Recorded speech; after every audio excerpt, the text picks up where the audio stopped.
할렐루야. 야고보서 1장 5절에서 8절 말씀을 가지고 지혜가 축복의 통로입니다 하는 말씀을 전하겠습니다. 우리가 세상을 살아가기 위해서는 꼭 필요한 것들이 많이 있겠지만 무엇보다도 가장 중요한 것은 역시 지혜라고 할 수 있습니다. 파스칼은 지혜는 지식을 능가한다 라는 말을 했습니다. 영국 속담에도 많은 금과 보석과 지혜가 더 귀한 것이라는 격언이 있습니다.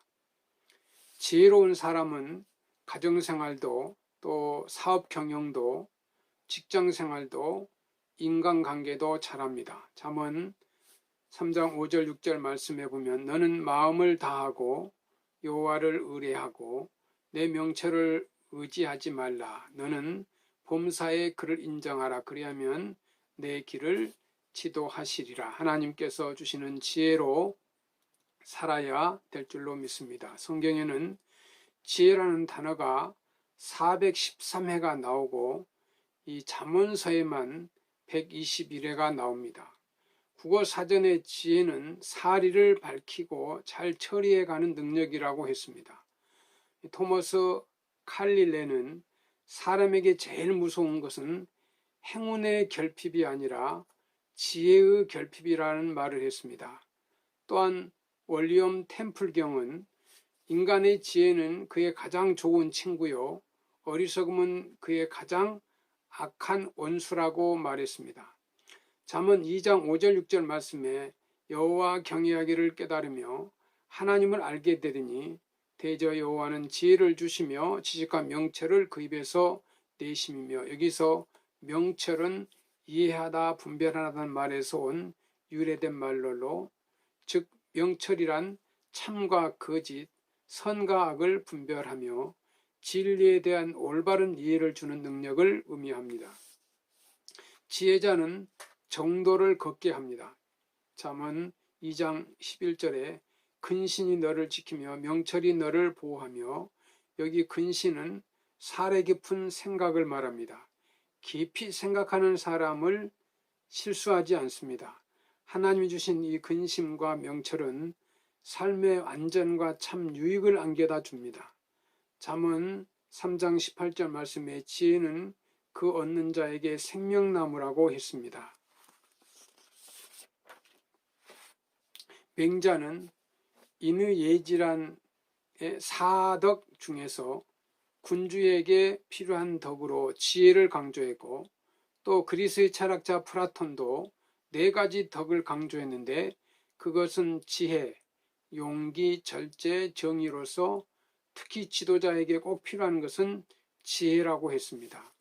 솔로몬은 자기 백성들을 바르게 인도하기 위해 하나님 앞에 지혜를 구하자 구하지 않는 부귀영화까지도 하나님 주셨습니다. 잠언 14장 29절 말씀에 노하기를 더디하는 자는 크게 명철하여도 마음이 조급한 자는 어리석음을 나타내느니라. 어떤 사람이 지혜로운 사람입니까? 하나님을 사랑하고 하나님을 경외하는 사람입니다. 시편 111편 10절에 여호와를 경외함이 곧 지혜의 근본이라. 여호와를 찬송함이 영원히 있으리로다. 지혜로운 사람은 죄와 악을 떠나는 사람입니다. 죄와 악은 반드시 심는 대로 거두고 행한 대로 보응을 받습니다. 하나님은 공의의 하나님이십니다. 사람은 반드시 그 행한 대로 심판을 받습니다. 다윗 왕은 지은 죄를 회개함으로 하나님께 용서를 받았으나 세상 사는 동안 그 죄로 인하여 심한 고난을 당합니다. 악을 떠남이 명철이며 지혜로운 자는 악을 두려워합니다. 시간을 아끼는 사람이 지혜로운 사람입니다. 모든 일이 때가 있고 기한이 있습니다. 기회를 놓친 자는 어리석은 자입니다. 바울은 에베소서 5장에서 오직 지혜 있는 자같이 하여 세월을 아끼라, 때가 악하니라 하고 했습니다. 자기 자신을 바로 아는 사람이 지혜로운 사람입니다. 세상이 그 어떤 것보다도 먼저 나 자신을 아는 것이 중요합니다. 내가 누구냐를 바로 알고 자기 나이를 아는 것은 지혜 중의 지혜입니다. 시편 90편 12절 말씀에 우리 날 계수함이 가르치사 지혜의 마음을 얻게 하소서. 자기가 생애의 어느 시점에 와 있는지 분명히 알고 사는 사람이 지혜로운 사람입니다. 미래를 내다보고 준비하는 사람이 지혜로운 사람입니다. 지혜자는 자기의 한계와 분수를 아는 사람입니다. 아는 것이 지혜입니다. 로마서 12장 3절 말씀에 내게 준 은혜로 말미암아 너희 중 각 사람에게 말하노니 마땅히 생각할 그 이상의 생각을 품지 말고 오직 하나님께서 각 사람에 나누어 주신 믿음의 분량대로 지혜롭게 생각하라. 마태복음 7장 24절에 지혜로운 자를 말씀합니다. 그러므로 누구든지 나의 이 말을 듣고 행하는 자는 그 집을 반석 위에 지은 지혜로운 사람 같으리라 하고 말씀합니다. 또 야고보서 3장 17절 18절에 오직 이로부터 난 지혜는 첫째 성결하고 다음에는 화평하고 간용하고 양순하며 긍휼과 선한 열매를 가득하고 편법과 거짓이 없나니 화평케 하는 자들은 화평으로 심어 의의 열매를 거두느니라. 주님으로부터 지혜를 얻는 사람은 세상 사람과 구별됩니다. 가치관 그리고 생각, 말, 행동에 있어서 차이가 나게 됩니다.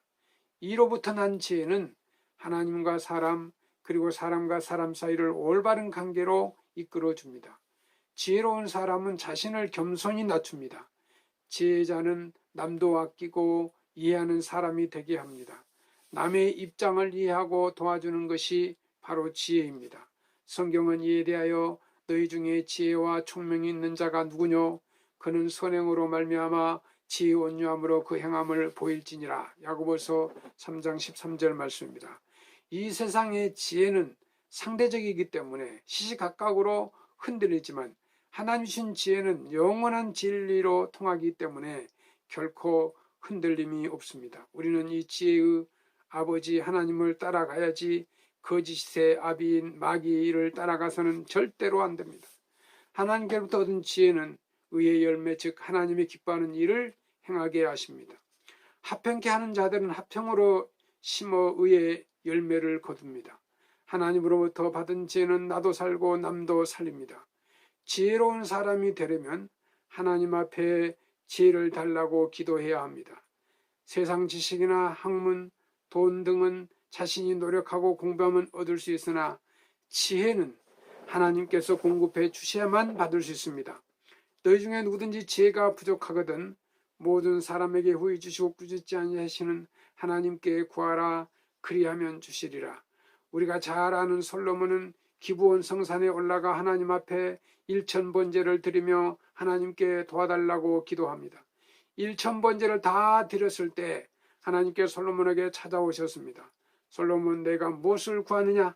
하나님이 이 종에게 은혜를 주시사 제 아비 다윗의 뒤를 이어 왕이 되게 하셨고 이 티끌같이 많은 사람들을 제게 붙여주셨지만 제가 어떻게 이 사람들을 재판하고 그들 앞에 출입을 하겠습니까? 하나님 제게 이 일을 감당할 지혜와 지식을 주세요.